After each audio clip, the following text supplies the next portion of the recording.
Hi friends, అందరికీ కొత్త సంవత్సర శుభాకాంక్షలు. మనకు కొత్త సంవత్సరం అంటే ఎందుకు అంత స్పెషల్? ఎందుకంటే కొత్తదంటే మనకు స్పెషల్ కాబట్టి. కొత్త సంవత్సరం అని మాత్రమే కాదు, కొత్తది ఏదైనా సరే మనకు స్పెషలే. కొత్త వస్తువైనా, కొత్త కార్ అయినా, కొత్త బైక్ అయినా, కొత్త ఇల్లైనా, కొత్త మొబైల్ అయినా సరే కొత్తగా ఉన్నప్పుడు మనకు స్పెషల్. కొత్తగా ఉన్నప్పుడు చాలా ఇష్టంతో, చాలా జాగ్రత్తగా దాన్ని కాపాడుకుంటాం. ఆ కొత్తది కాస్త పాతగా మారినప్పుడు దాని మీద ఇంట్రెస్ట్ కాస్త పోతుంది. మనం అవసరం ఉన్నంత వరకు మాత్రమే దాన్ని వాడుకుంటాం. కానీ మనకు ఆ వస్తువును ఎప్పటికీ పరిపూర్ణంగా వాడినప్పుడు మాత్రమే ఆ వస్తువుకు నిజమైన పరిపూర్ణత వస్తుంది. అలా ఈ సంవత్సరం కూడా అంతే. మన జీవితం కూడా అంతే.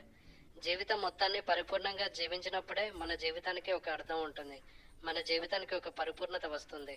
అంతేగాని కొత్త సంవత్సరం ఒకలా, పాత సంవత్సరం ఒకలా మన జీవితాన్ని ఉంచకూడదు. పండుగ రోజు ఒకలా, పండుగ లేనప్పుడు ఒకలా మన జీవితాన్ని ఉంచకూడదు. ఆదివారం ఒకలా, సోమవారం ఒకలా మన జీవితాన్ని ఉంచకూడదు.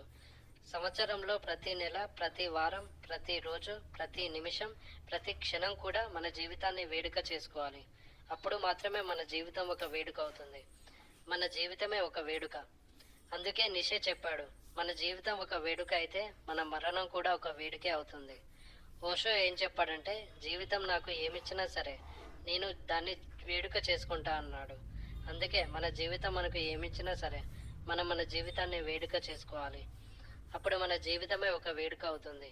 మన జీవితం ఒక వేడుక అయితే అప్పుడు ఆటోమేటిక్గా మన జీవితంలో ఒక భాగమైన మన మరణం కూడా ఒక వేడుకే అవుతుంది.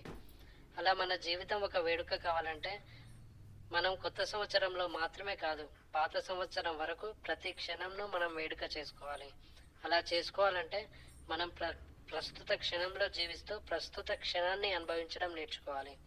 ఆ విషయం మనకు తెలియకనే కావచ్చు, మన పూర్వీకులు మన జీవితాన్ని వేడుక చేసుకోవాలి అని సంవత్సరాంతం అనేక వేడుకలను క్రియేట్ చేశారు. అయితే మనం ప్రస్తుత క్షణంలో కొత్త సంవత్సరంలో ఉన్నాం కాబట్టి కొత్త సంవత్సరాన్ని వేడుక చేసుకుందాం. అందరికీ హ్యాపీ న్యూ ఇయర్.